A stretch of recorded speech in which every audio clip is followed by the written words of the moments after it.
When someone says they can tell you whether a thought in your head is coming from God, from yourself, or from the devil, it might sound comforting on the surface, but step back for a moment and ask, how would anyone actually know? Vlad Savchuk offers what he calls 8 tips for separating divine guidance from human impulses or demonic deception. On the surface, it's framed as practical advice for the faithful. But when you really dig in, these so-called tips aren't just flawed, they're deeply misleading, and in many ways, harmful. Let's start with the big picture. Savchuk is making a bold claim that there are 3 distinct sources of thoughts: God, you, and the devil. That means he's assuming the existence of invisible, all-knowing beings that whisper into your mind. He's also assuming that you're unable to distinguish your own mental processes without external spiritual guidance. And he's presenting a system that essentially tells people to distrust their own judgment unless it lines up with what religious authority says is God's will. This isn't just bad advice, it's a recipe for confusion and dependency. Think about it. Human thoughts come from the brain. They're shaped by memory, perception,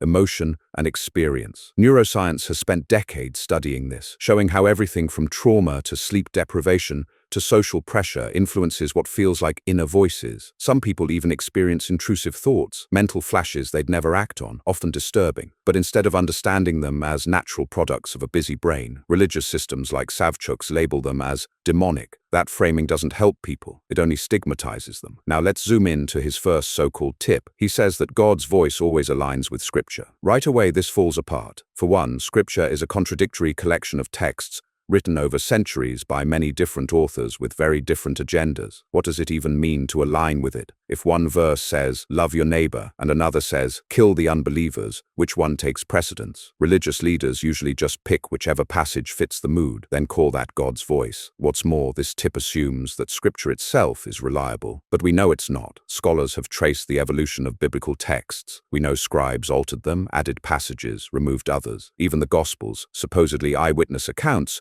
were written decades after the events they describe, based on oral traditions shaped by politics. To claim God's voice can be detected by whether it lines up with Scripture is like saying truth is whatever lines up with an old book that's been rewritten by countless hands. It's circular logic dressed up as spiritual certainty. And there's another problem. This advice teaches people to filter their moral instincts through ancient writings instead of through reason and empathy. If a person feels compassion for someone outside their faith, but Scripture frames outsiders as enemies, which voice are they supposed to trust? Their natural empathy or the rigid lines of a text? When Scripture becomes the final judge, people are trained to override their own conscience. That's not clarity, it's moral outsourcing. And then comes his second point, that God's voice supposedly brings peace, while the devil's voice brings anxiety or confusion. At first glance, that sounds appealing. Who wouldn't want peace of mind? But it crumbles the moment you actually think it through. If peace is the test, then anything that makes you feel calm must be God. That could mean a warm bath, a walk in nature, or even drinking a glass of wine. Does that mean God is speaking through a spa day? On the flip side, what about moments of panic that save lives? Imagine someone feels sudden anxiety while walking into a dark alley. That's not the devil. That's your brain raising alarms for your safety. The human stress response exists for a reason. Without it, our ancestors wouldn't have survived. This tip takes a natural psychological phenomenon, the contrast between calm and stress, and pastes a supernatural label on top of it. Worse, it suggests that if someone is experiencing anxiety, they're under satanic influence. For people with anxiety disorders, intrusive thoughts, or panic attacks, this isn't guidance, it's a form of psychological cruelty. Instead of seeking therapy, medication, or healthy coping strategies, they're told they're literally being attacked by evil. That doesn't just fail to help, it actively harms. And here's the irony. Many people raised in strict religious environments report that their faith produced constant anxiety, not peace, fear of hell, fear of disappointing God, fear of being deceived by demons. When you tell believers that unease equals the devil's voice, you trap them in a cycle. They feel doubt or worry, then blame themselves for letting in Satan, which produces more anxiety, which convinces them they're even more under attack. It's a closed loop of guilt and fear. Now let's move to his third tip. He claims that God's voice always leads to holiness, while the devil leads to sin. But notice how vague this is. Holiness and sin are defined entirely by the religion itself. There's no independent standard. If your thought lines up with the church's rules, then it's God. If not, it's sin. It's not actually about discerning voices. it's about enforcing conformity. Take a practical example. If someone feels drawn to question a church leader's authority, that's labeled as rebellion, a sin. If they feel compelled to donate beyond their means, that's praised as holiness. Notice the imbalance. One voice encourages critical thinking, the other encourages obedience. The system rewards compliance and punishes dissent, all while claiming to be God's voice. From a psychological perspective, this isn't about hearing God or the devil. It's about conditioning, repeatedly associating positive feelings with obedience and negative labels with questioning trains the brain like Pavlov's dogs. Over time, people internalize these rules so deeply that their own natural thoughts get misinterpreted as divine or demonic. And here's something rarely acknowledged. Labeling ordinary impulses as sin creates shame over basic human nature. Feeling desire, anger, doubt, or independence, all these normal human experiences are framed as suspicious. This doesn't purify people, it fractures them. They're taught to distrust themselves, to split their own minds into compartments. This part is God, that part is Satan. Instead of integrating their thoughts, they live in constant self-surveillance. By the time you reach his fourth tip, the pattern is clear. He says that God's voice calls you to faith, while the devil's voice causes you to question. But what's wrong with questioning? Every advancement in human knowledge, science, medicine, technology, came from questioning. If everyone blindly accepted authority, we'd still believe the earth was flat, and disease came from curses. This tip doesn't encourage discernment. It discourages curiosity. It sets up a false dichotomy where doubt is automatically evil and certainty is automatically good. Yet history shows the opposite. Certainty has justified inquisitions, witch trials,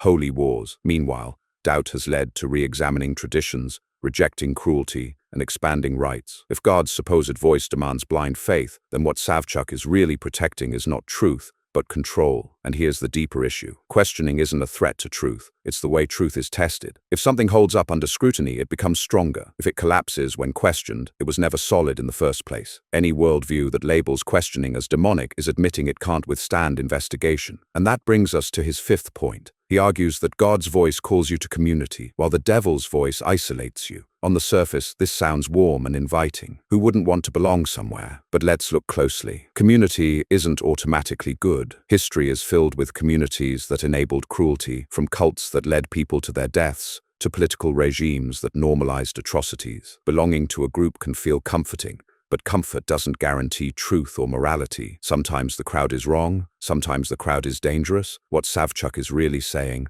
is that loyalty to his religious group is proof of God's voice. Step outside that circle, and suddenly it's the devil speaking. This isn't guidance, it's a boundary marker designed to keep people in and make them fear leaving. In psychological terms, this is classic in-group versus out-group conditioning. Belonging equals safety, leaving equals spiritual doom. But the reality is far more complex. People can thrive outside religious communities. Many find meaningful connection in secular groups, artistic circles, volunteer networks, or simply through family and friendships. The idea that isolation equals demonic influence overlooks something essential. Solitude can be healthy. Reflection, self-reliance, and personal growth often happen in quiet moments alone. In fact, some of the greatest breakthroughs in philosophy and science came from individuals who stepped away from the dominant community mindset. Now on to his sixth tip. He says that God's voice calls you to obedience, while the devil's voice encourages rebellion. Here the mask slips even further. This isn't about discerning spiritual voices at all. It's about submission. Obedience to what exactly?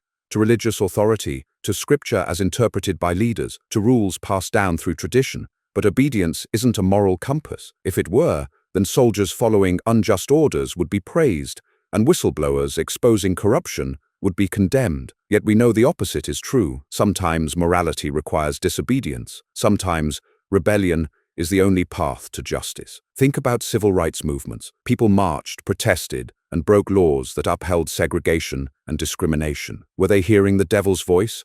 Or were they simply recognizing that morality doesn't always align with authority? This is where Savchuk's framework collapses. By framing obedience as divine and rebellion as satanic, he erases the possibility of moral courage against injustice. Psychologically, obedience feels safe because it removes responsibility. If someone else sets the rules, you don't have to wrestle with ethical dilemmas. You just follow orders and call it holiness. But that safety is an illusion. It shifts accountability away from individuals, which history has shown again and again can lead to devastating consequences. Then there's his seventh tip. He says that God's voice always encourages humility, while the devil's voice promotes pride. At first this sounds noble, But humility in religious contexts is often weaponized. It doesn't mean being modest about achievements, it means lowering yourself, silencing doubts, and yielding power to authority. Meanwhile, pride is framed as arrogance. But what about healthy pride?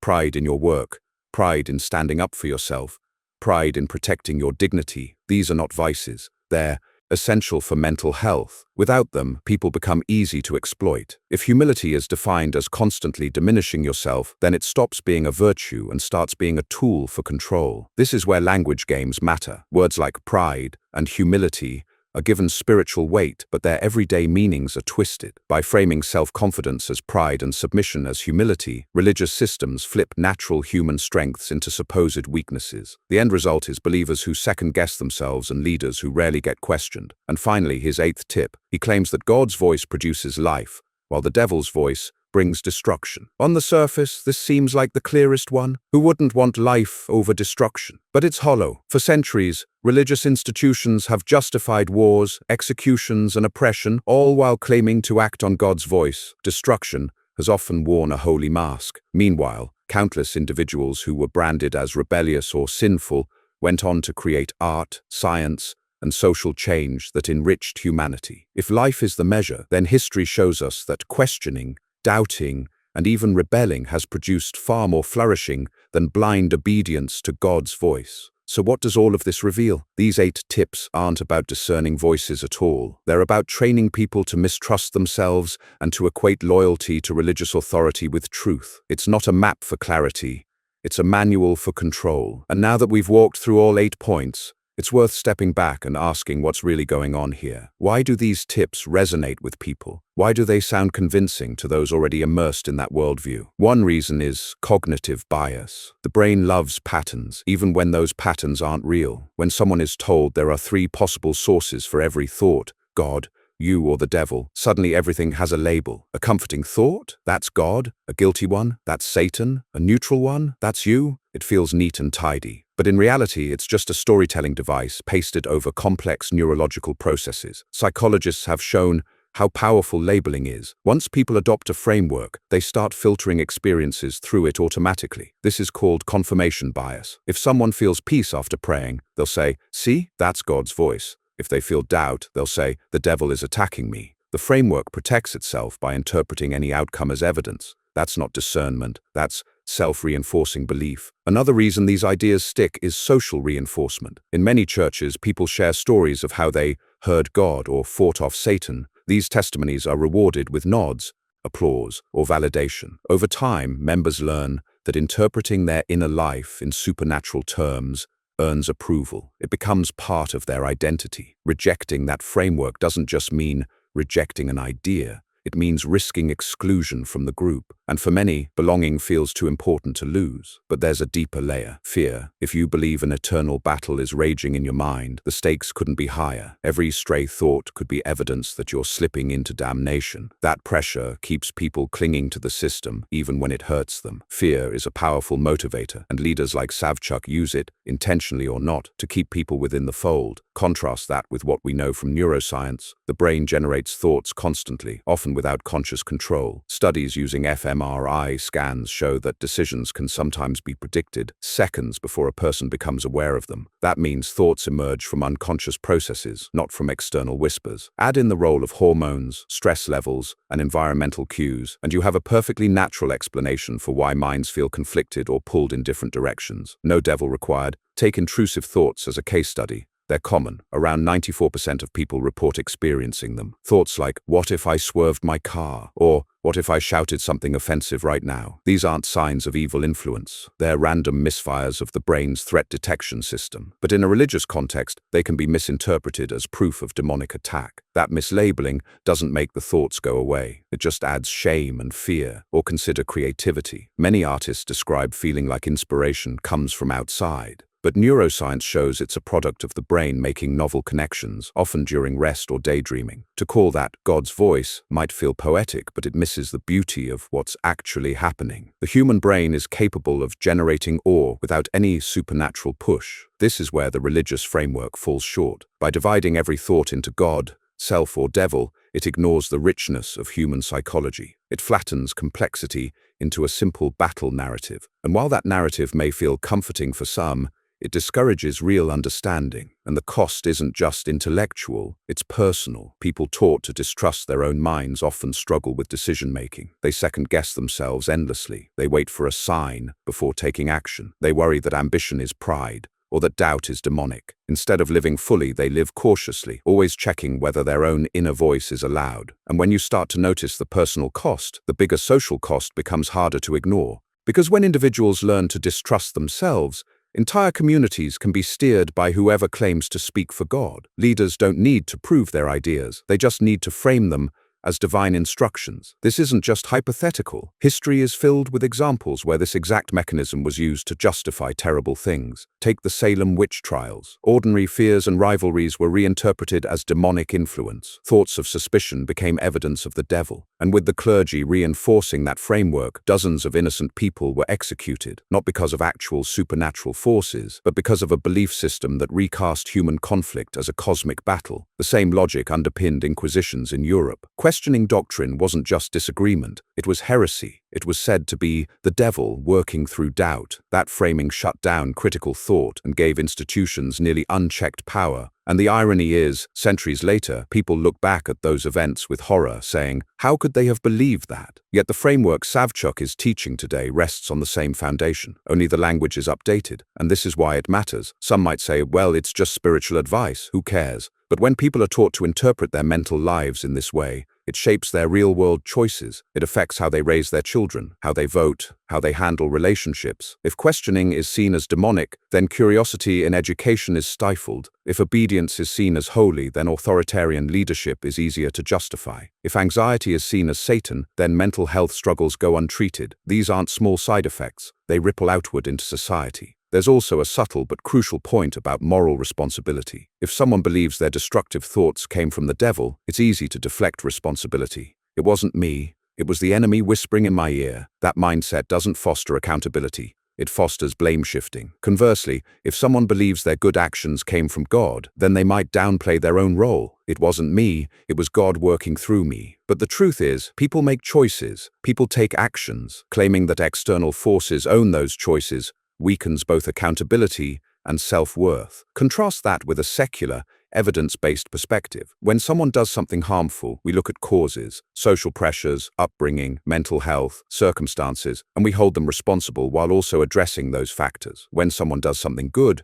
we give them credit, which reinforces the behavior and builds confidence. Responsibility and recognition both land where they belong, on the individual. That approach doesn't need invisible beings to explain what's happening. There's another consequence that often goes unnoticed. When people are told that only God's voice is trustworthy, they're taught to silence parts of themselves. Creativity that doesn't fit the mold, ambition that challenges norms, or desires that don't align with Scripture. All of these get pushed down. Over time, this can produce not just guilt, but a sense of inner fragmentation. People lose touch with who they really are because they've been trained to divide themselves into acceptable and unacceptable voices. And that division can be incredibly damaging. Psychologists talk about cognitive dissonance, the stress of holding conflicting beliefs or values. In environments like this, dissonance is constant. A believer feels doubt, but can't admit it. They feel pride, but must label it sin. They feel fear, but must call it the devil. Instead of integrating those feelings, they live in constant tension. Some manage to compartmentalize, but many end up with burnout, depression,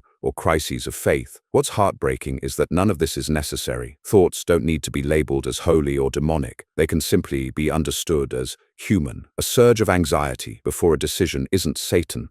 It's your brain weighing risks. A burst of joy in nature isn't God whispering. It's the human mind responding to beauty. By stripping away the supernatural overlay, you actually gain clarity. You see thoughts for what they are, not for what someone else tells you they mean. And if we step into the realm of modern psychology, the contrast becomes even clearer. Where Savchuk's framework leans on fear and obedience, psychology leans on observation, experimentation, and practical tools that actually help people. Take cognitive behavioral therapy. One of its core insights is that thoughts are not always accurate reflections of reality. They're mental events that can be examined, challenged, and reframed. If someone thinks, "I'm worthless," a therapist won't say, "That's the devil speaking." They'll ask, "What evidence do you have for that thought? Is it the full picture?" This process helps people see their own minds more clearly. without shame. It teaches them that they can evaluate thoughts rather than obey or fear them, or consider mindfulness practices. They don't ask whether a thought comes from God or Satan. They ask you to notice the thought, let it pass, and not cling to it. That approach removes judgment and creates space for clarity. People often find that by observing their minds in this way, they become calmer and more resilient, and they don't need to invoke a cosmic battle to explain it. There's also the role of neuroscience in showing how the brain reacts under stress. When people are anxious, the amygdala, the brain's alarm system, becomes more active. When people practice calming strategies, the prefrontal cortex, the part responsible for reasoning, regains control. Understanding this gives people a sense of agency. They're not victims of supernatural voices. They're participants in a biological system that can be shaped through habits and choices. Now compare that with Savchuk's advice. Label anxiety as Satan, peace as God, and questioning as demonic. Instead of empowering people, it traps them. It doesn't give them tools to cope with reality. It gives them a filter that distorts reality. And when reality doesn't line up, when believers still feel anxious despite prayer, they often blame themselves. I must not have enough faith. That self-blame deepens the problem. And here's a point that deserves more attention. Religious frameworks like this often collapse when you ask a simple question. How do you actually test it? If one person claims God told them to stay in a marriage, and another says God told them to leave, how do you decide who's right? If both feel peace, does that mean both heard God? If one feels peace and the other feels turmoil, is the second one deceived? These aren't just theoretical puzzles. They're real-life dilemmas people face. And the truth is,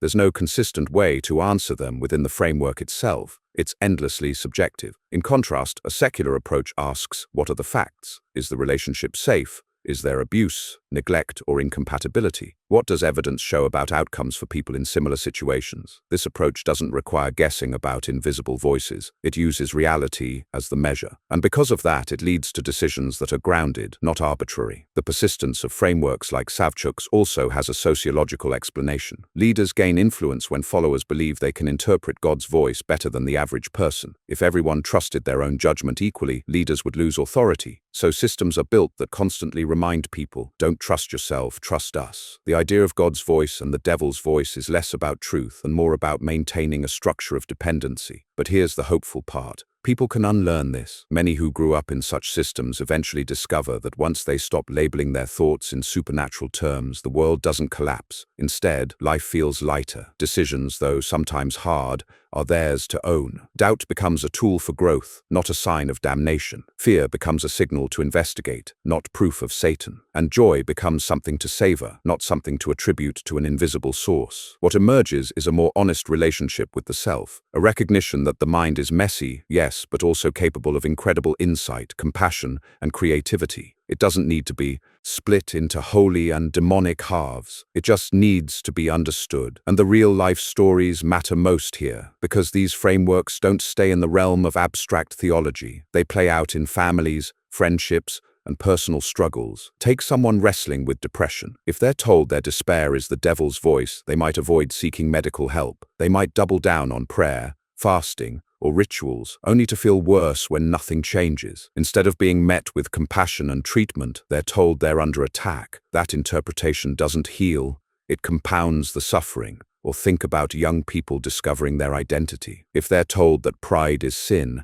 and that questioning is rebellion, they may silence themselves to fit into the mold. They may live with guilt for feelings that are simply human. The damage is often invisible. It shows up years later as anxiety, shame, or fractured self-worth. All because a framework taught them to distrust their own voices. And yet, outside of that framework, people find healthier paths. A person with depression sees a therapist, starts medication, and learns coping skills. Slowly, they regain stability, not because they cast out demons, but because they worked with their own brain and body in a compassionate way. A young person questioning their identity finds support, learns that curiosity isn't rebellion but growth, and builds confidence, not because God whispered approval, but because they were allowed to be themselves. The difference is striking. One path divides the self into holy and evil voices, always at war. The other path accepts the self as whole, complex, and worthy of care. One path creates dependency on authority, the other builds autonomy. And here's the final irony. The more you trust your own mind, the less you need to obsess over whether a thought comes from God or the devil. Instead of asking, whose voice is this? You can ask, is this thought useful? Is it true? Does it help me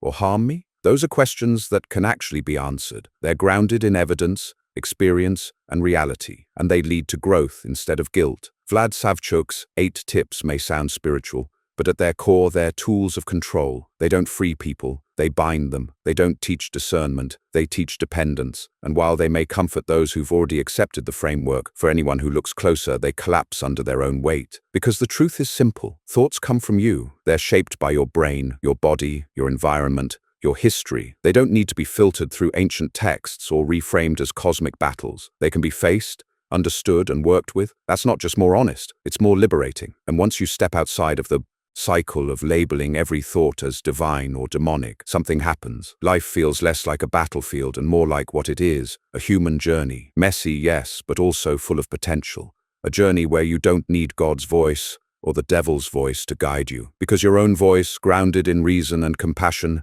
is enough.